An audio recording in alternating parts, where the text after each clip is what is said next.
We're live on location at Stanford University, and joining me today is an economist, author, scholar, senior fellow at the Hoover Institution and living legend, Dr. Thomas Sowell. Welcome to the Rubin Report. Well, thank you. Good to be with you. I feel I have to get the gushing out first. That way we can focus on the book. I don't know that there's anyone on this mortal coil whose writing and thinking has influenced me more than you. So this is truly an honor for me, and I just have to get that out right at the beginning. I just hope I haven't misled you. We'll find out. I'll let you know at the end. So first I thought I want to do a little bit on your history, and I want to focus on your new book. But I was curious if you have a sense of the sort of renaissance that your writing is having right now with young people. Because when I tweeted out that we finally had you on the show, and we've been trying to make this happen for quite some time, I mean thousands of responses. And I had tons of people just say, please tell him this, tell him this. My awakening was because of Dr. Sowell, all of this. Are you noticing something happening right now because of the unique place we're in? I only know what people tell me. That's even true at Stanford. Yeah. I only know what my research assistants tell me. All right. Well, I will certainly accept that. Well, take my word for it then. So I want to talk a little bit about your history for a bit, and then we'll move on to your new book. Born North Carolina. Yes. Grew up in the Bronx. In Harlem. In Harlem. Sorry, in Harlem. Tell me a little bit about some of your formative years. Well, you know, I thought about it as I was doing the research for the first chapter, where I get into the birth order thing. Now, had my parents lived a normal lifespan, I would have been the sixth child in the family. They died young, and so I was adopted in infancy in a family as an only child, raised as an only child in a home with 4 adults. And in terms of what I found about the research on birth order, clearly that was a huge advantage. And so their misfortune was my good fortune. And moreover, the family in which I was raised moved to New York, which at that time had a far superior educational system to that in North Carolina, and far superior to what it is today. Were you always interested in education? I mean, even as a young person? No. I mean, a little kid, there was nothing in my background that would have put me there. But fortunately, in Harlem, there was a kid named Eddie that members of the family had run into before I ever arrived from North Carolina. And he was came from a highly educated family. And they immediately saw the implications if they could get him to sort of mentor me.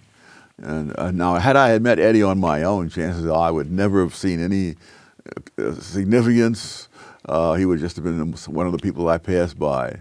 But of course, the adults understood what the future was like, and thinking about things that kids don't think about, despite the great worship of child talkers these days.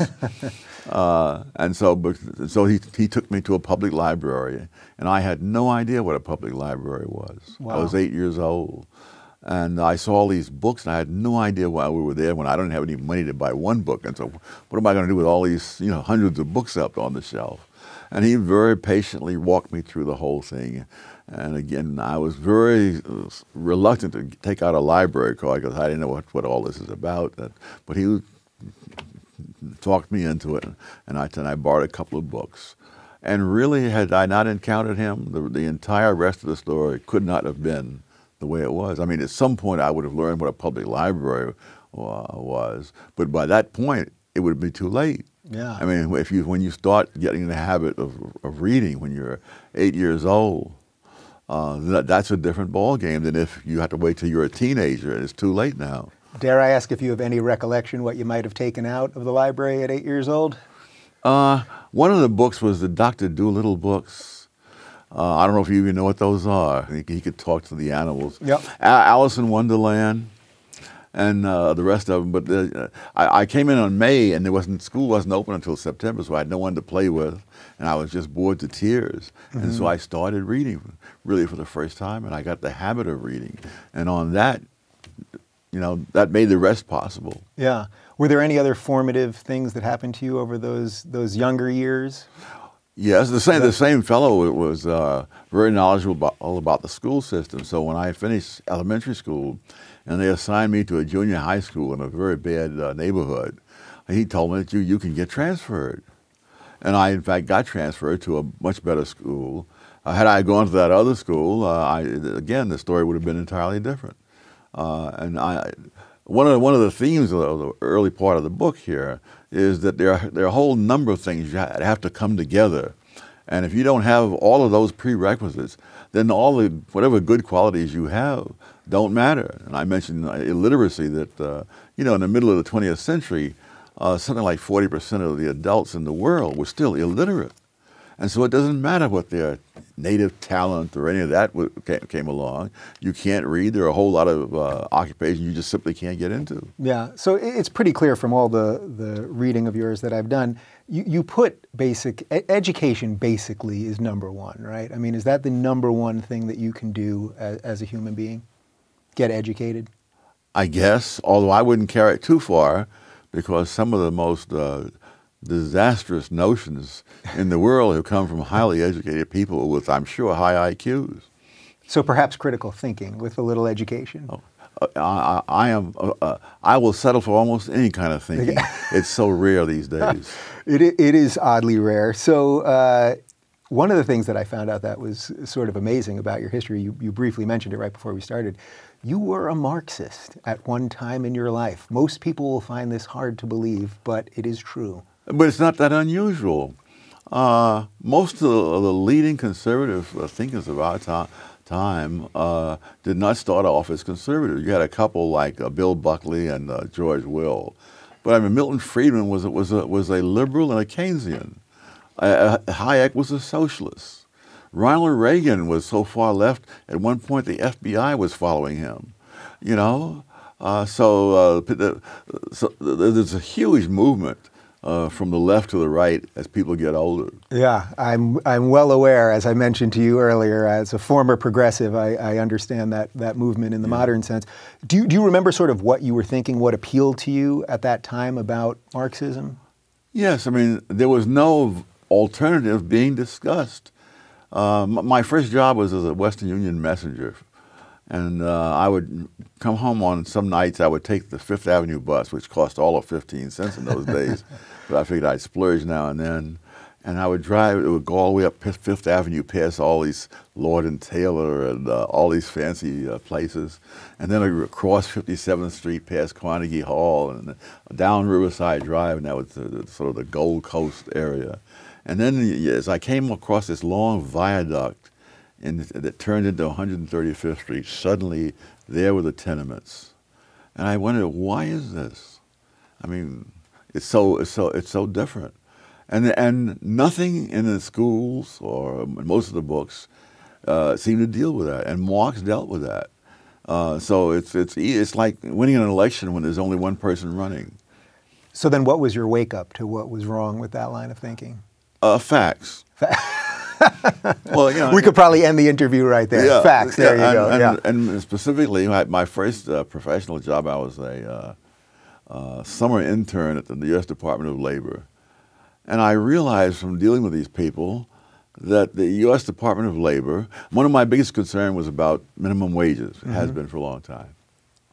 And so at first I thought, well, this is good because all these people are poor and they'll get a little higher income, and so that'll be helpful.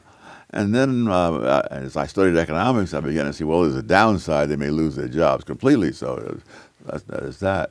And so when I was at the Labor Department, I tried to talk about that to them, and eventually I came up with some test of it. And when I came up with this test, how we might test this, I was waiting to hear congratulations, you see, that I had this. And I could see these people were stunned. They said, oh, this idiot has stumbled on something that will ruin us all. Wow. You know? And I realized the U.S. Department of Labor had its own agenda and interests. And that did not necessarily mean that whether poor people lost their jobs from minimum wages or got higher pay was their highest priority. Yeah. How much longer did you last at the department? That was really the turning point. Yeah. And then I began to see that all these government agencies and whatnot, they have their own institutional incentives. And you cannot say that the government will step in and do what's right for these people and whatnot, because they'll do what's right for themselves. So I think a lot of people watching this, and I know because I've been so open about my own sort of awakening, are going through this right now. They're realizing that the things that they've been taught for so long are not the truth and are not based in fact. When that happened to you and you started telling other people, not just the people you were working with, be it family or friends, what kind of pushback did you get? Because it was sort of radical ideas in a way that you were talking about then. Well, actually, I didn't feel any need to do a lot of proselytizing. It was enough for me that I was now beginning to understand things I hadn't understood before. And as you've noted in the book, I mentioned minimum wage studies, and really they're incredibly flawed. There's a whole chapter on numbers. And the other thing, getting back to my personal development, I mean, I left home when I was 17, no high school diploma, no skills, no job experience, and I discovered that there was not a huge amount of demand for people like that. But in retrospect, decades later when I do research, I realize that in 1948, the unemployment rate for black 16 and 17-year-olds was 9.4. For whites the same age, it was 10.2. And those numbers are much smaller than we're used to in recent decades. And there's no serious racial difference. In fact, the blacks at my age bracket were doing just slightly better. And of course, one of the things that the minimum wage law does is that it creates unemployment, raises it to multiples of what it was. 1948 was a special time because the minimum wage law was passed in 1938. And in the intervening 10 years, there was huge inflation, and the law hadn't gotten changed. And so for all practical purposes, there was no minimum wage law. But had we had these wonderful liberals insisting that I be paid a living wage that would support a family of 4, I would have been unemployed. And I don't know what that would have led to. Right, it probably would not have led up to everything else. So when you think about these wonderful liberals, as you just said, you know, I think there's sort of two lines of thinking. One is that, you know, the road to hell is paved with good intentions. I try not to besmirch and it's a super highway. It's a super highway, exactly. I try not to besmirch their intentions. But then I think there are people that are either have confused thinking or have ulterior motives or whatever else. What do you think it is? As someone that is so based in fact, and we're going to get to plenty of that fact in a moment, what do you think the thinking is, the flaw in the thinking?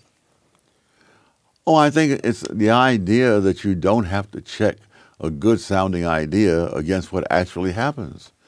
The whole and there are people to this day who think that the 1960s was just a great period.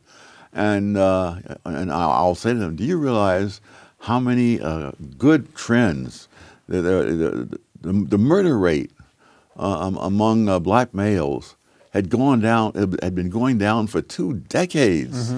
You know, by 18% in one decade, 22% in the next decade. And in 1960, it suddenly takes a U-turn straight up. And that was not peculiar to blacks or even to the United States. Pinker's book about violence said, you know, that throughout the Western world, the homicide rates did a U-turn in the 1960s. So the question is, what actually happens when you put your wonderful ideas to work? Do they produce the kind of thing you thought they were going to produce, or do they produce all the opposite in many areas, and they produce lots of opposites? Yeah, I'm glad you mentioned Steven Pinker. I had him on the show a few weeks ago, and I think he's one of the clearest thinkers we have. And his new book, Enlightenment Now, is that things are trending more positively. But even hearing that is very hard for a lot of people. Well, it depends on what your baseline is. Pinker is much more optimistic than I am. I happen to be very pessimistic about the future, but I hope the optimists are right. Do you think you're a pessimist by nature? No, but I think having studied so many things that sounded so good and ended up so bad, it makes me doubt, especially when there are people who are anxious to spout off with very little study of what they're talking about. Yeah, we've got a lot of that these days. Do you think that has ramped up, or Yes. I think social media seems to amplify things, but do you think it's always been that way, about just sort of this endless pontificating of people that really don't know what they're talking about? Well, there's always been that, as long as there have been human beings.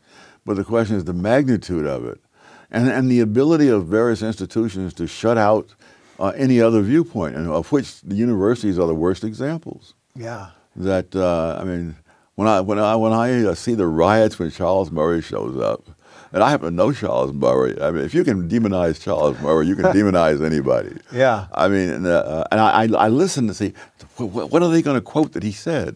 I've never heard a single quote of it. All the books the man has written, they never quote anything he said. Yeah. And a lot of what he said is the direct opposite of what they claim he said. That tells you a little bit about sort of the state we're in right now. Yeah. So this thing that's happening on college campuses right now that everyone seems to think is freezing free speech, and it seems to be speech that's generally thought of as right. So it's conservatives, libertarians, further people on the right than that. You're saying that's really not a new phenomenon. You were kind of facing that. It was not that bad in the 1950s when I was a Marxist, and when Senator Joe McCarthy was tracking down anybody on the left. But I said whatever I felt like, wherever I felt like it, and I got no such blowback. That's really interesting. So McCarthy's talking about all this stuff, but you had no problem being an open Marxist. He was in Washington, I was in Cambridge, and so be it. Yeah. So you do think something has gotten worse now? Oh, no, there was a number of things. Venereal diseases, for example, were going down at a very steep rate. It was either syphilis or gonorrhea that was 1/2 as prevalent in 1960 as it was in 1950. The brilliant idea was to bring in sex education, you see, to avoid unwanted pregnancies and so on. And venereal diseases skyrocketed. Unwanted pregnancies, teenage pregnancies skyrocketed. It's amazing that so many people on the left are able to just ignore any facts that go against their theory. Yeah. I mean, it just does not. My old mentor at the University of Chicago, George Stigler, argued, however, that economists have very little influence, and what they say makes very little difference. And he was giving a talk at the Hoover Institution once. He said, thanks to years of dedicated work by Tom Sowell, the next minimum wage increase will be 5 cents an hour less than it would have been otherwise. Well, that's what's interesting to me, is because as I preface this with you, I think that the writings that you've done all these years in these books, they're becoming culturally relevant, maybe in a way that they weren't, I don't even want to say it this way, but maybe in a way that they weren't economically relevant. Do you understand the point there? That I think there's a cultural relevance to all the things that you've done for these last 40 some odd years that seems so actually powerful and impactful to me right now, which is incredible. Well, when it comes to impact, that's the story entirely. I mean, long ago, I stopped accepting invitations to testify before congressional committees. It's an absolute waste of time. They have made up their minds, and they just want to be able to say they've heard all points of view. And then it pretty much stops there. That's right. And I remember once Kenneth Clark, I was debating him, and he was beside himself because of my supposed sinister influence in Washington during the Reagan administration. And I told him, if my influence in Washington is all you have to worry about, you're a very fortunate man. Yeah. Because I can't think of anything that happened any different than if I had never said anything to anybody. You're being very humble, sir. No, I'm just realistic. I mean, I can't find. I can remember testifying before one committee, and the audience was so rowdy that the chairman had to bang the gavel to keep them to shut them down, and they had put some little tiny thing in the law they were building. And I would bet the rent money that provision is gone now because there are so many people who didn't. I was saying that if you're going to help poor kids, then give the money to the kids, or else provide it for wherever they go. Don't turn it over to the institution, because they will then use it in an entirely different way. Are there any examples where the money is turned over to the institution, whatever the institution might be, where it really does work? Are there any aberrations in most of your theories? There must be somewhere by the law of averages, but it is not prevalent. Yeah. So a couple times you've mentioned liberals, and one of the things that I talk about on my show often, because I was a progressive, I was a lefty. I now call myself a classical liberal, and I've tried to make the point that being a liberal in the traditional sense has very little, if anything, to do with the left anymore. Yes, are there true. any? Do you see any sort of meaningful distinction between classical liberal and libertarian at this point, or do you see even? I'll ask you a couple things at once, and you can go any direction. Do you see any? Do you see a difference, of course, between liberals and the left? I mean, the words have all sort of gotten Milton muddled, Friedman right? used to always say that he was a liberal. So did Hayek. And of course, in different countries, the word means different things. I mean, Australia. If you said you were a liberal, they would understand what you were saying. But a liberal in Australia is different from a liberal in the United States. Yeah. So when you say liberal, you mean leftist, basically. Yeah, right? and the American sense of the word. Yeah. Do you think there's any sort of real distinction that needs to be made between classical liberal and libertarian? That's one of the things that people ask me all the time. And I know you're not big on labels generally, but I did read something where you said that the closest thing that you could be labeled as is libertarian. Is that still where you're at? Yeah, except of course in foreign policy. We can talk about that too. And I mean, I guess also the libertarians seem to have this atomistic view of the world, which I think is completely unrealistic. Yeah. So go ahead. Because I mean, not only in my life, but in the lives of people around me, the surroundings make a huge difference. One of the things I get into a lot in the book is the disparities imply either discrimination on the one hand or genetic differences on the other. And disparities are the norm. I mean, I was just reading something the other day, that Latin America has 8% of the people in the world. They commit 38% of all the murders. And in Latin America, 38% for that. But in Latin America, 80% of the murders occur on 2% of the streets. Wow. So, but you find that when you look up facts, that's what you find over and over again. In all the discussions of income differences, they never take into account age, and age is huge. I mean, Japanese Americans have a median age of 50. Hispanic Americans have a median age of 26. Now, when you see Hispanic Americans greatly overrepresented among baseball stars, and not a single Japanese American baseball star in the major leagues, I don't believe in entire history. Yeah. Well, we had Ichiro on Seattle. No. There are people of Japanese ancestry who've become baseball stars. Yeah. All of them are from Japan. None of them are Japanese American. Ah, okay, fair enough. Right, he was a star in Japan for many years. That's right. Yeah. So how many 50-year-old men are going to be baseball stars? Yeah. And by the same token, how many 26-year-old men are going to be surgeons or CEOs? Any other kind of job that requires long years of study or long years of experience. And so even if they were the same, if the two groups were the same in every other way, and if there was absolutely no distinction or discrimination or whatnot, they still would be a huge difference in income simply because of age. And that really is what this book is about. And the book itself, it's about 160 pages. But what I loved, you know how many pages of notes you have in there? Do you know offhand by any chance? Well, I know 127 pages are text, and the rest of it is notes. Yeah, so you had about 30 some odd pages on notes, and I actually started going through the notes because I thought this is exactly what we need now. Like when I was reading it, there were pages that I had to read more than once because you're obviously giving a lot of numbers and facts, and you have to look at these things from different angles, and we're not very good at that these days, right? We're sort of look at things from one angle, and then you start the screaming. And I think that's what you're really a master of here. Yeah. Well, thank you. I try to, but we'll see how it works out. We'll see. Do you make any meaningful distinction between sort of a classical liberal and a libertarian? Is that just sort of that's wholly peripheral as far as I'm concerned. I mean, just trying to get a few simple facts across is a full-time job. Yeah. All right. So then let's talk about some of the facts that you lay out in the book. You talk about two types of discrimination. Could you lay those out? Yeah. The word has almost opposite meanings. I mean, the first meaning, when they say someone has discriminating taste, you mean he can tell what is a good wine from a bad wine, what is a good camera from a bad camera, and so forth. And that's almost the exact opposite of the meaning in the law, where you mean someone who judges someone by what group he comes from, irrespective of the individual's actual personal qualities.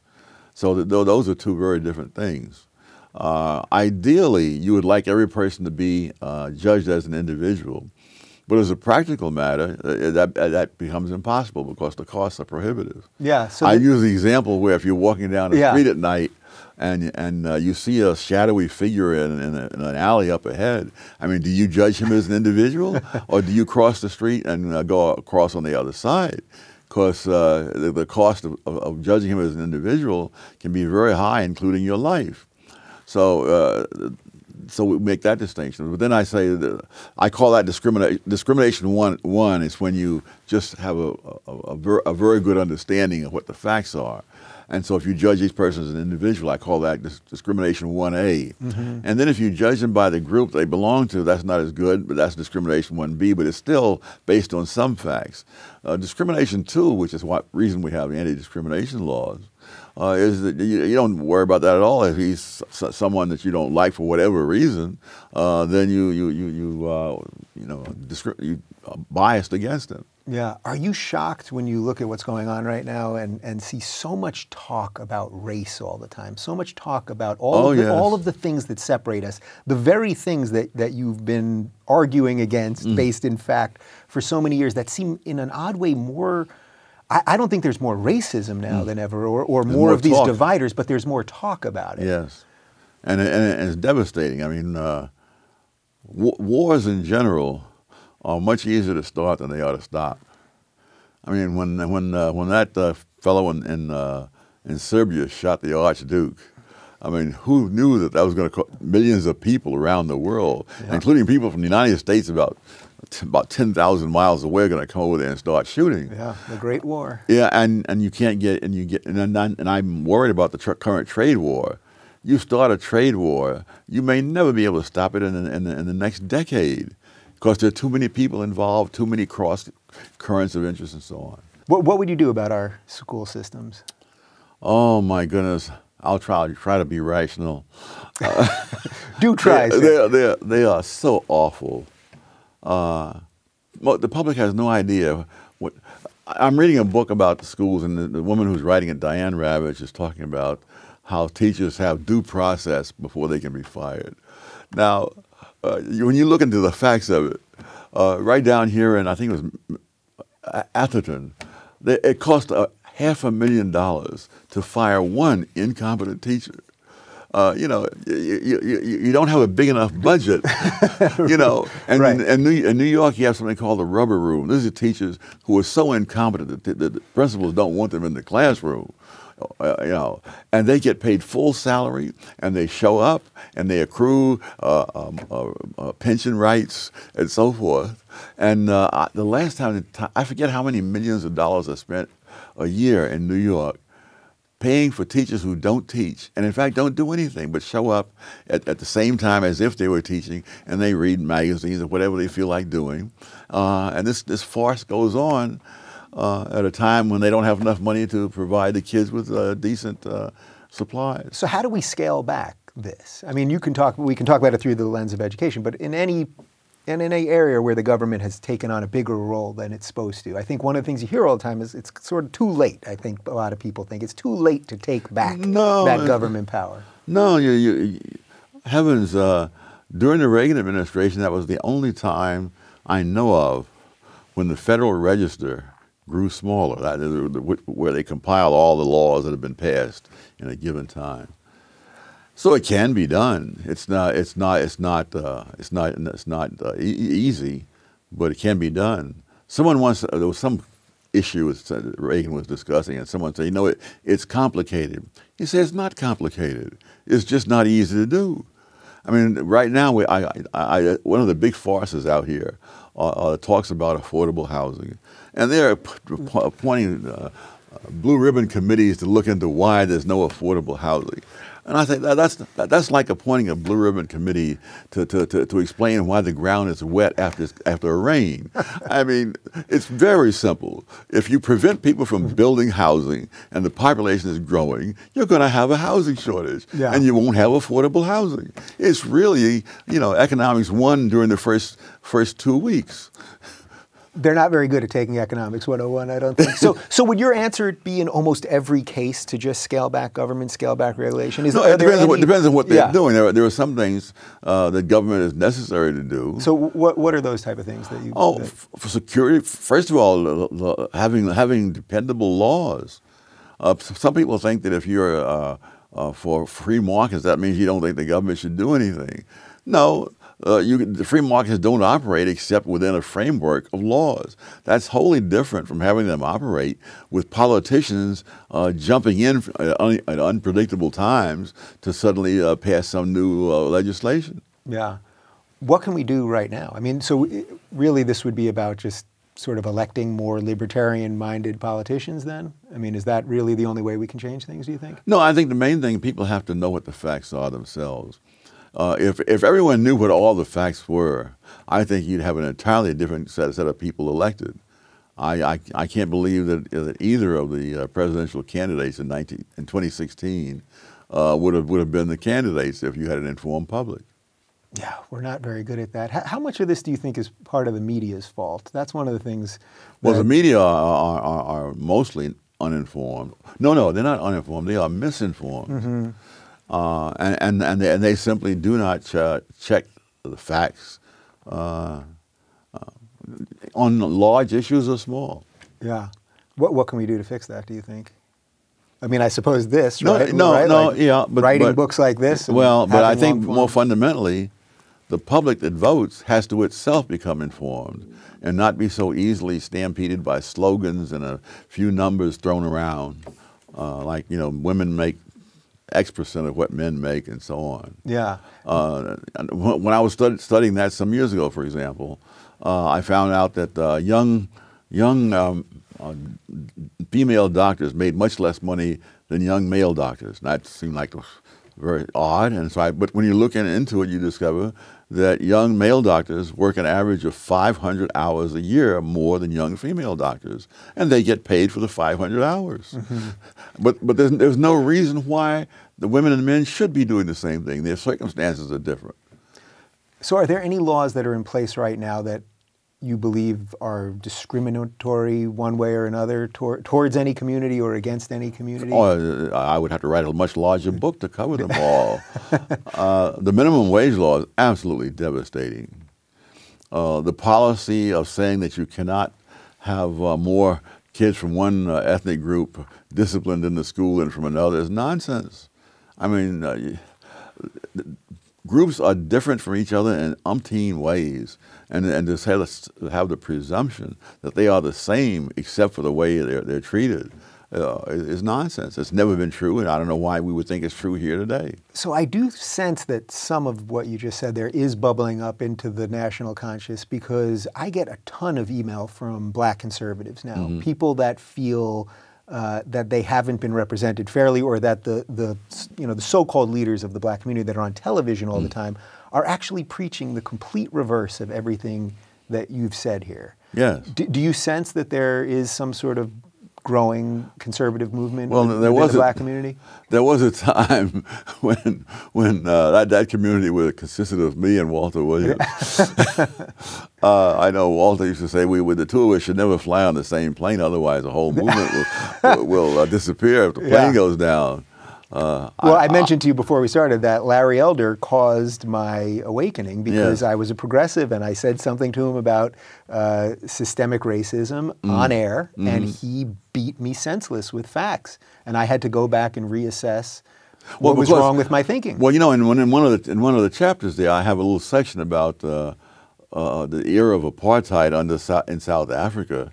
And I had that in there because there's so much argument about how much racism is there and so forth. And I said, let's test this hypothesis in a setting where there's absolutely no doubt of it. And that's apartheid in South Africa, with a government where blacks are not allowed to vote and so forth, and you then apply the economic principles, and you find that the economic principles apply in South Africa, that there are some occupations. See, blacks weren't allowed by law to be in certain occupations more than a certain percentage, and in some occupations couldn't be hired at all. In some of those occupations where they couldn't be hired at all, well, illegal to hire them at all, there were more blacks hired than there were whites, because there are economic factors that come in, and you don't just pass a law and that automatically produces the results you want. Yeah. Can you go into some of the economic factors that you mentioned there? Because I thought it was sort of interesting about the types of jobs that black people had and why that would affect. Well, it's the competitiveness of the industry. In a competitive industry, discrimination in the sense that we use for anti-discrimination laws, it costs the discriminator as well as the others. Now, insofar as that price can be evaded by the discriminator, he will discriminate. For example, minimum wage laws. When you have a minimum wage law, you have more people applying for jobs in those categories than there are jobs available, because raising the wage rate causes more people to apply and employers to hire fewer because they're more expensive. And so you have a chronic surplus. Now, if you've got a chronic surplus in an industry, it costs nothing to discriminate. But if you have a competitive market, then of course it does cost something. For every person that you discriminate against who's qualified, you've got to hire somebody else, and you've got to raise that pay rate in order to get people in. So I show how competitive industries have much less discrimination than, say, regulated public utilities. So I was wondering when I was reading it if you were ever going to talk about how now technology is also changing this. So we see a lot of these movements for $15 minimum wage, and I know why you don't think that's a great idea. But even now, where we see McDonald's and some of these other places just replacing people with iPads and computers. This has been happening. I don't know. When I grew up in Harlem, when you went into a movie theater, this is a little neighborhood movie theater in Harlem, there would be a kid who would walk down the aisle with you with a flashlight to show you to your seat, you see. And so now that we have so many compassionate people who want people to be paid a living wage, you stumble down the aisle to your seat the best way you can, because they're not going to pay you that kind of money, that's unrelated to productivity. Yeah. What would you say to the people? I hear a growing movement of people saying, well, this is why we need a universal basic income, because technology is going to force so many people out of the workplace.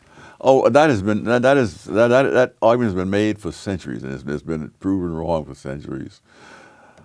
I would ask the question, what has happened? We've moved in that direction already. We have lots of people who can live off the welfare state and not have to be productive.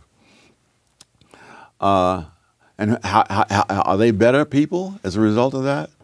I saw some time back, and I haven't followed this, that young people, the suicide rates among young people were among the negative consequences of the 1960s. You've taken all meaning out of people's lives. And so they find all kinds of crazy things to do, drugs, whatever. And then, again, it's not peculiar to the United States. You find this in Britain, other countries.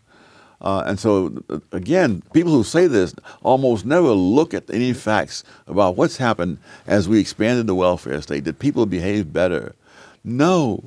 I mean, one of the things moments that I remember very well, when I was back in school in Harlem for some reason, maybe doing research, and I looked out the window and I said, when I was a teenager, I used to walk my dog in that park, and looks of horror came over the students' faces, because that was a different world. And so, and when I tell them that I used to sleep out on a fire escape on hot summer nights, who could afford air conditioning, and they think I'm a man from Mars. People did that all over New York. They did it in Washington. They did it in North Carolina. Relatives in Washington used to go down Haynes Point, down near the Jefferson Memorial, on hot summer nights and sleep there till sometime after midnight when the heat wouldn't be so bad, and they'd go home at that time. You'd be out of your mind to do that today. It'd be too dangerous. Yeah. So how do we sort of untie some of this? So my sister right now lives on the Upper West Side of Manhattan, not too far from Harlem, and she's in a half rent stabilized or rent controlled building, yes. and half market price. She's on the market price, so she's paying to be in a 2-bedroom in New York City. I don't even want to tell you how expensive it is. But then there are basically half of the building that's paying next to nothing. And that, of course, incentivizes people not to get off the dole, because if you're living in a nice area on the Upper West Side, very cheap, why in the world would you ever get off the dole? How do we start solving these problems? And I know facts is your bedrock answer. Yes. But what can we do to get people to understand some of this stuff? Because it seems so basic to understand. If someone was giving you something that you didn't earn, again, it's hard to. This is common. One of this in Europe, in England especially, it's a special problem, because you have this place where your rent is subsidized, and say you're in London, and jobs are disappearing in London, and they're opening up in Manchester. Now, if you go to Manchester, you get on a waiting list for that kind of job. And if you stay in London, you're unemployed, but your rent is low. And so you slow down the movement of people, you slow down the turnover of people in these apartments. But again, most people who talk about this don't even talk in terms of if this, then that. They talk about it as, this is how the world ought to be. Well, heck, I can think of all kinds of things of how I think the world ought to be. But unfortunately, most of those things involve a cost, a trade-off. Do you think there's a system or a government that's doing it better, doing freedom better than we're doing it here? For all the flaws that we have in this system, is anyone doing it better than us? Oh, there may be marginally so, but I think most of the Western world is less free than it was, say, 30 years ago, 40 years ago. By what measurements do you view that? Oh, just the amount of regulations, things and also by consequences. I was reading Milton Friedman's, he and his wife had a joint autobiography, and she's looking, at one point she says, looking back on the days when she would ride the IND subway in Manhattan, and what a joy it was, and she said, in those long gone days. And the IND subway goes through Harlem. And Milton Friedman and his wife, when they were still courting, used to go dancing at the Savoy Ballroom. Very few people want to, and you know, the famous theme song of Duke Ellington, Take the A Train. Mm-hmm. The A Train goes right through Harlem on the IND line. And so Friedman, who was only 5'2", had no fear of being mugged or even accosted, and go there. And this was common. There was a black actress who used to get finished with play and her socializing afterwards. And at 1 o'clock in the morning, she said she would be taking the subway up to 155th Street and St. Nicholas Avenue by herself and walking home. Nobody does that these days. And so you have to look, one, at what are the facts? How did they change? And you don't simply say. The other thing is that they're saying the No Child Left Behind thing with Bush. Mm-hmm. There are kids who go to school to raise hell, and a handful of those can prevent the whole class from learning anything.